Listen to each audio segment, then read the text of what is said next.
Wanted to talk about a topic in the music industry. I think that's getting a lot of chatter, and that is, people buying streams essentially, and buying, really buying streams, but more so even you could even consider like buying followers on Instagram and things like that. I had messaged Mike, or when we were doing our pre-production kind of planning, I'm telling Mike about possible ideas, and there was someone that I follow on Instagram, a local artist who has a real dope video right now. His name is Pasto Chris, and he has a couple dope videos, and they're getting thousands of views, and it's pretty cool. But I saw him post on his story talking about people accusing him of having fake streams or having fake followers, and it's one thing to be accused of doing it when you do it, and then you get offended for people calling you out, and it's another thing to be accused of doing it when you're not doing it. So of course you're gonna, if you get accused of lying, you're gonna be upset. So he had a lot of passion behind a lot of these posts, and so that's what kind of like planted the seed in my mind, just about, obviously we've all heard about fake followers and fake streams, but to see someone get offended after being accused like that, or someone that looks totally organic. Like if you looked at his views, you wouldn't think this guy is like, he's not blowing up to the point where you think it's so astronomical. Like, where did he come from if I didn't hear about him yet? And he has all these views. He's not a plant by any means or nothing. And he's not someone who's buying followers. But I guess the real thesis of it is that I started to wonder to myself, is buying followers really something to be like, is that a negative thing? Because obviously there's a negative connotation for faking it and creating a perception about yourself and an image about yourself without having earned it. But if it ends up somehow catapulting you to the level you want to be and it gets you popping, you know what I mean? Like, is that something we're gonna hold you to? Or is that something we're gonna hold against you rather? I will say this though, just as again a devil's advocate thing, is more of a psychological standpoint. I feel like people are more apt to follow a page that already has a lot of followers, or click on a YouTube video, or click a song, or follow an artist if they already have a lot of followers and streams. So I think that is like the idea there. It's not to say like, oh, these are all legit. It just maybe like if someone comes across your page and doesn't know about buying streams and buying followers, they might think, oh, this person has a really big, massive following. What am I missing? You know what I mean? It's like this psychological thing where it's like, you're like, oh, everyone else is already on this. Like, why have I not heard of this artist, or why have I not heard this YouTube channel? People like to go listen to things that are hot already. That's of course, that's the story of everything. But like, is it okay? Because I think we can all understand what's to gain, or like what I guess what the method is, you know what I mean? And we can all understand why it's actually advantageous on paper to do something like that. You know, and I guess it's more of like a moral thing, or like will it actually contribute to you being successful? Can it actually propel you to that place? Well, that's the question I think we're dealing with here, is like, does it? And I guess to answer the question from my perspective, because I kind of want to hear about from your perspective too, because since you're being an artist, I'm kind of wondering a little bit about what you think. But in terms of what I think with this, I don't know if it really will help you a ton in the long run, because I think if someone like you said, like for example, even though Pasto Chris isn't somebody that has bought followers or bought streams or whatever the case, like if you get caught doing something like that, I feel like that kind of ruins some of your reputation potentially. Like I don't know if it maybe affects like fans from actually like streaming your content and actually looking into your content or not. I'm not sure, because if you're putting out good product, good music, a good podcast, whatever you're doing, will that really shy people away from you? I don't know. Maybe it hurts maybe more of the brand than anything. But in terms of getting new followers and new people, I feel like it's helpful in that sense. But it doesn't really, like, for example, like you see some of these Instagram accounts that have 20,000 followers, and yet they're getting only like 12 likes on a post, or like, barely 100 views on a post. You know what I mean? So like, I know the Instagram algorithm's a little weird. That's kind of a bad example, but I'm just talking like, it almost makes you look. That's super valid. Yeah. It's super valid. There's tons of people, and that's how you spot them right away when you're like, oh, it looks inauthentic. Legit? If you have 10,000 followers, but you get 50 likes and you get 3 comments, or 120 likes and 3 comments, but 10,000 followers, like. Exactly. It gives it kind of an inauthentic feeling, and then like, I don't know, as a consumer, I personally don't like that, because I like my artists, the artists I follow that I like them morally to have values and want to grow organically and have a fan base that's actually legit. And like, that's why for us, I'm not putting us on a pedestal by any stretch, but like, that's why for us, like, I've always done it the organic way, just because I feel like once you grow that small fan base is what really, I think, propels you in that sense. And then there's, like, for example, like, I mean, even on YouTube, like, to monetize your page, you need like, you can get 1,000 subscribers. You can probably buy subscribers, I'm sure, but the catch with that, the caveat is you have to have 4,000 hours of watch time. So if only bots are following your page and those bots aren't actually streaming the content, then you're not gonna, it's not gonna help you. You know what I mean? So there's definitely, and then I think the same thing runs for Spotify too. It's like, I don't know, like, do those stream, like, what constitutes as a stream on Spotify? Is it just you click once and you listen to a second of it and that's it, or like, do you have to listen to 30 seconds for it to become a stream? Like, I wonder how that works in terms of that. But I'm curious for you, like, do you think buying followers as an artist, like, does that make sense, or is that not something that you think is even really beneficial for your brand? I mean, I guess, like, speaking just personally, like, as someone who's already bought all my followers now, it's worked wonderfully. I've gotten. I'm just kidding. I was gonna say. I was like, yeah. I'll No. I'm never finna just buy followers. I don't think, because of like what you're saying, the inauthenticity of it, getting caught, being put on the spot. Like, I think I don't want to have to be in that situation, and then I will be embarrassed if I'm in that situation.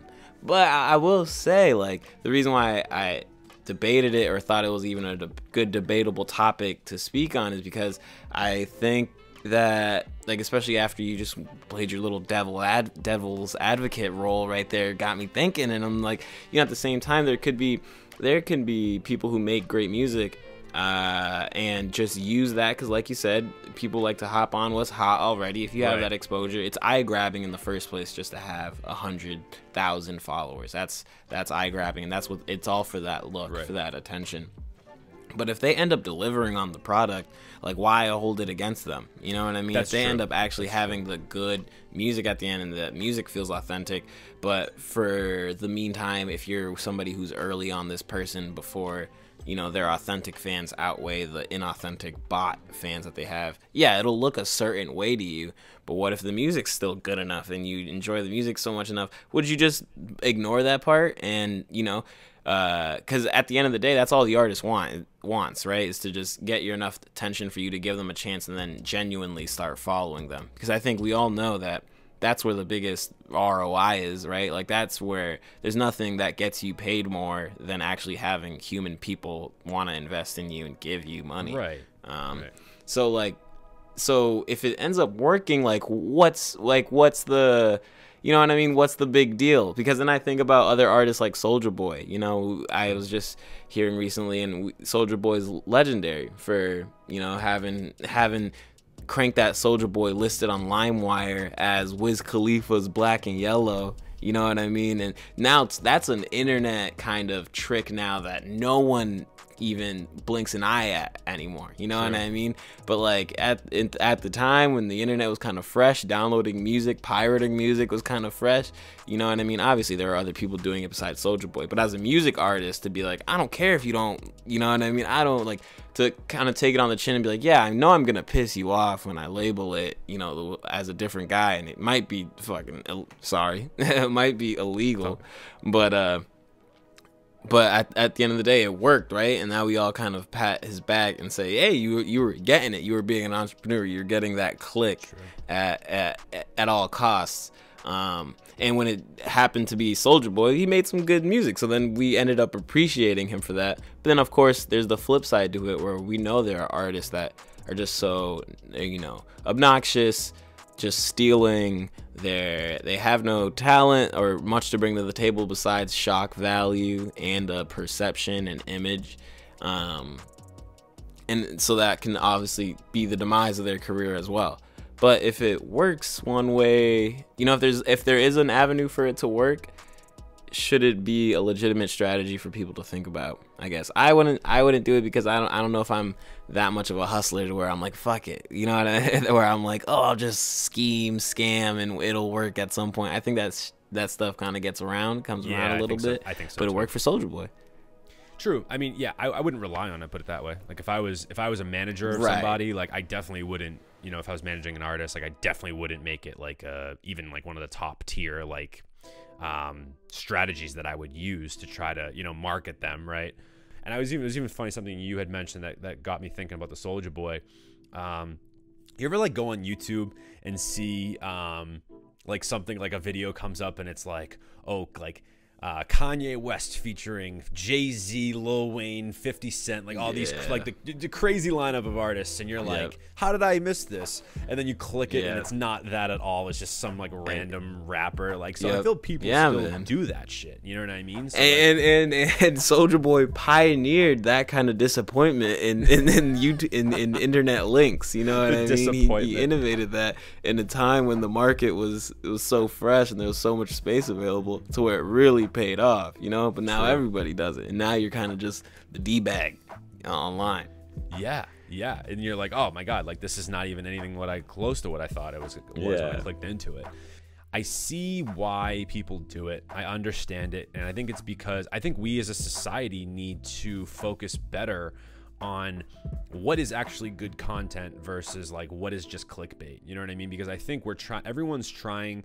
I'm not saying that like everyone's trying to be clickbait, but the problem is like some people actually have good quality stuff that doesn't get clicks, so it's like or get streams or whatever it is. So like how do we, like, and again in a very oversaturated field like right now that is the entertainment business, particularly the music business, like an industry I should say, like how do we navigate those issues? Like how do we navigate the issues of like, how do I get people to stream my music? Like that is the biggest, I think, feat right now. What do you think? Like, do you think it's harder to get on now, or do you think it was harder to get on 90s, 2000s? Because that's been I'm a Joe Budden pod fan, and I'll be upfront about that. But in just the music industry, I feel like, or just like in popular culture, people talk a lot about now how it's so easy to become a rapper, right? And they'll just give anybody a mic and a check mark on Instagram, and they'll let anybody stand on a concert stage. But at the same time, it is the most saturated market, or at least for hip hop, that we've ever seen. And just music, and in terms of attention kind of trading, like what do you think it's easier now to do it, or do you think it was easier back then to get on? When I say get on, we kind of mean break a certain certain threshold of like celebrity, or not, maybe threshold's not the word I'm looking for, but no, I think it works. It's interesting question, because I feel like, I don't know, I feel like you go either way with it. So I'll play, easier back then, right? You had to be of some sort of caliber, you had to have some sort of access to create that music. And I feel like there was less technology, or less streamlined, mainstreamed technology that was readily available to people that wanted to be artists in the maybe we'll call it 90s and 2000s, right? I feel like you had to, in order to make quality music, I feel like you had to get studio time, all that stuff. And I feel like once you did that, you started to build connections and things of that nature. And I just feel like with, there being so much less, just less competition, I think it might have, you would be standing out much quicker than you would today. Right. But on the flip side of that, I feel like now there's a lot better and easier ways to market yourself than there ever have been, especially in the digital age that we live in. Because I mean, what was marketing back then? You're running probably TV ads or something like that, a commercial ad, or maybe you're running a bus ad. A bus ad, yeah, like some kind of billboard, right? Like flyers all over like town or something like that. I like how we say it, like fucking flyers. Like, what are flyers anymore? No one looks at buses nowadays. yeah.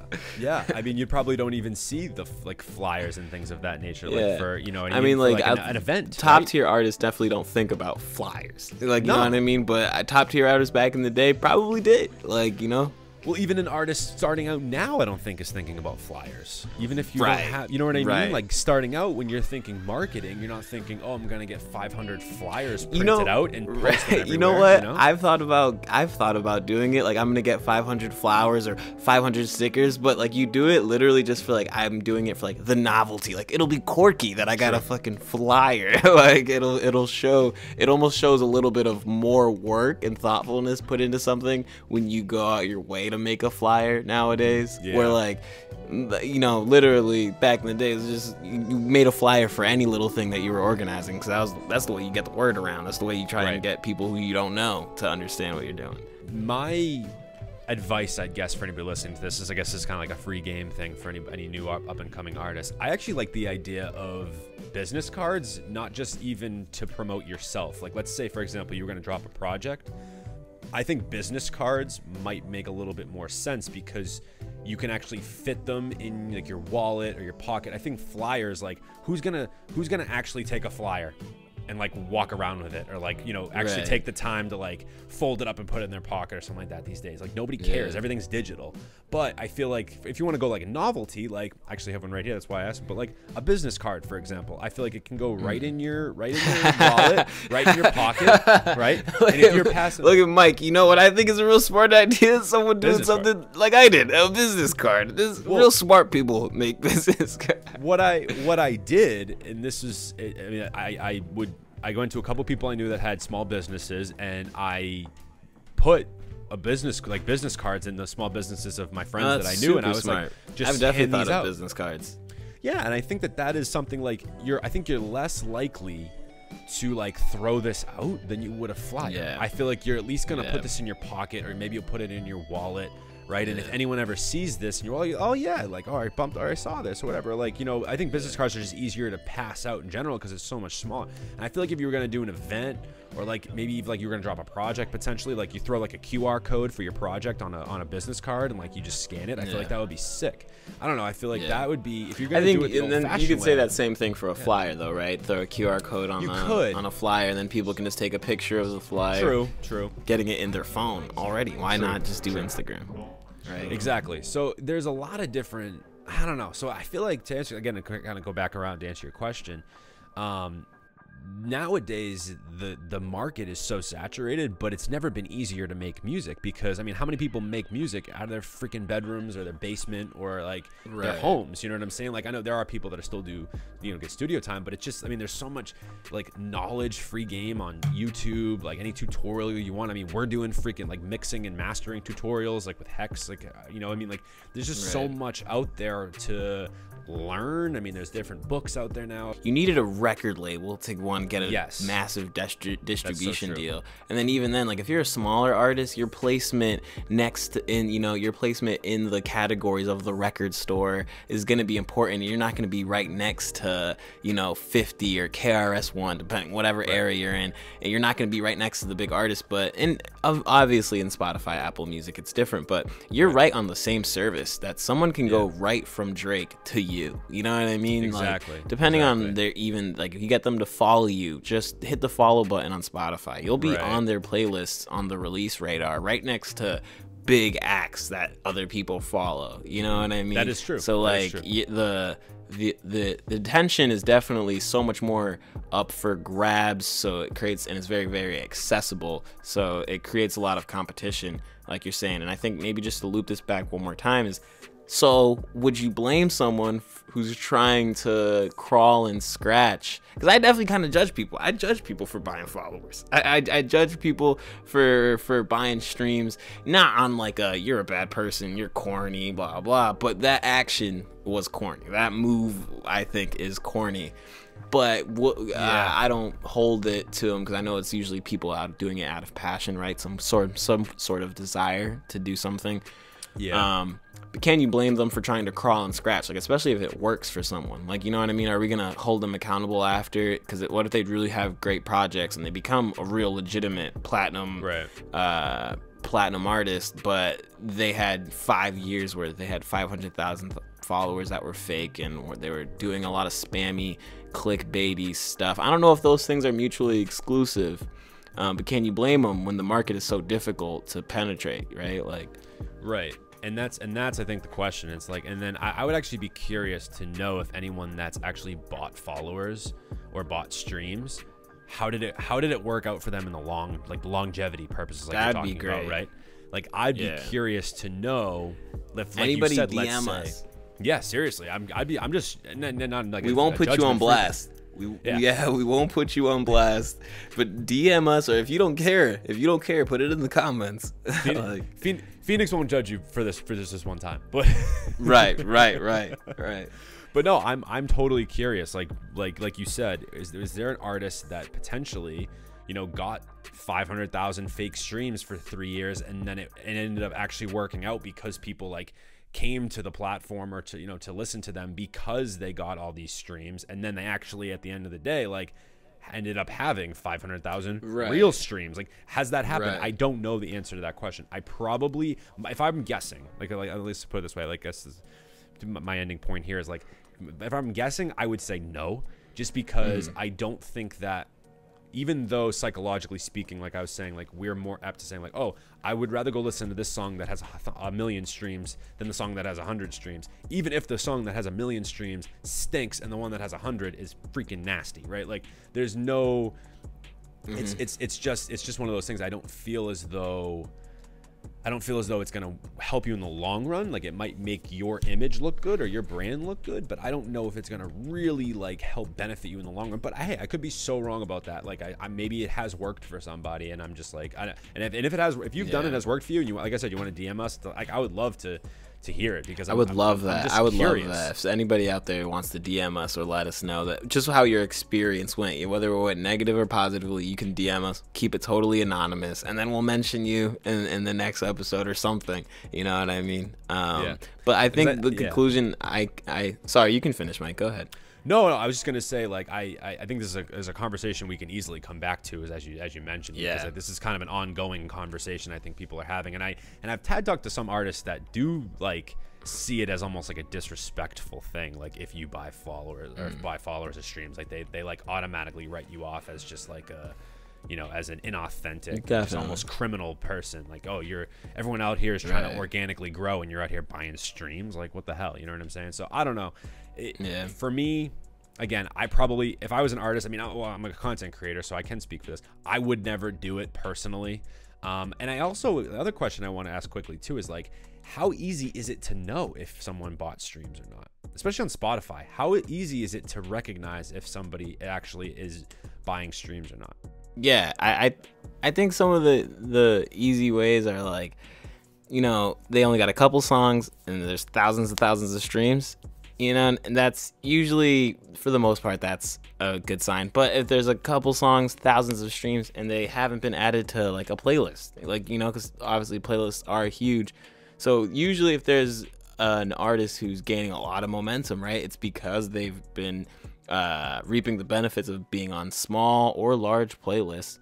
But speaking on playlists too, getting on large playlists with real superstar megastar artists, those playlists are usually fake playlists. You know what I mean? The playlist, for depending on everybody's level, of course, but the playlist for people who are up and coming or underground, however you want to label yourself, indie, those you're gonna usually go to an indie centric or underground centric playlist, you know what I mean? Right. And that's what's gonna get you real organic people who are looking for those kinds of artists, and then eventually you accumulate the streams to where you're gonna be on big playlists. So you look real out of place, and it definitely is a sign of a fake playlist if you're getting put with like the Baby, Lil Baby, you know what I mean, Drake. And I feel like the Baby and Lil Baby has been everyone's examples for hip hop rappers recently, and all the other podcasts I've listened to. But and I think the other one is like lots of high streams for every song, but like low monthly listeners. That's kind of the same thing as a parallel with like lots of followers but little engagement. You know, it's like you got tons of streams, and maybe it was through a fake playlist, maybe not. You just bought tons of streams straight for that song, but yet no one comes back to your page to really check you out. Like, why would they then love that song so much? Or like, you know, even if people didn't like you, weren't buying you as a whole artist, you'd get people coming back to your page monthly, you know, if your song was so good that I'd be getting an inflated amount of streams. That makes sense. So I think those are some of the small ways that I've at least can tell and have been told, you know, what to look out for. Yeah, I guess that makes a ton of sense. And like I've never really looked at it from the artist or Spotify sense, because it wasn't one of those things where I was really recognizing that, because I'm not an artist. But I can tell on like Instagram, I feel like it's much easier in that sense to tell. Right. But and then I guess another question too is like, how successful is it really for you to buy streams? Because are there really a lot of big name artists out there like talking about like, oh, this is like a hidden gem or hidden strategy for you as like an artist, you have to buy streams in order to make it? Like, I feel like no one that's very like established has done it that way. I could be very wrong about that. Like, you know, I'd love for anybody. And who knows? Yeah. That's the secret. That's what we tell ourselves, and that's how they pitch it to you as an artist. Is they're like, the whole industry secret. What they're not telling you is that they use Spotify and Spotify now. Like, you know, that's what all the services are called, and that's the only thing that's separating you from them. And of course, they're not going to say it, because then it would open the doors for everybody else. Right. And that's what you tell yourself. But we know the secret would get out. The dire or essential service as to how to, you know, get streams. If that was the standard and the key to success for all these people, the secret would come out, and then everybody would be swearing by it. And then once it started working for smaller people, it'd be the story for, you know, all of your buddies would start telling you, dude, just pay $600 and you could become a hip hop artist. Like, then you could become a millionaire, and then everybody would be like, oh well, shit. Like,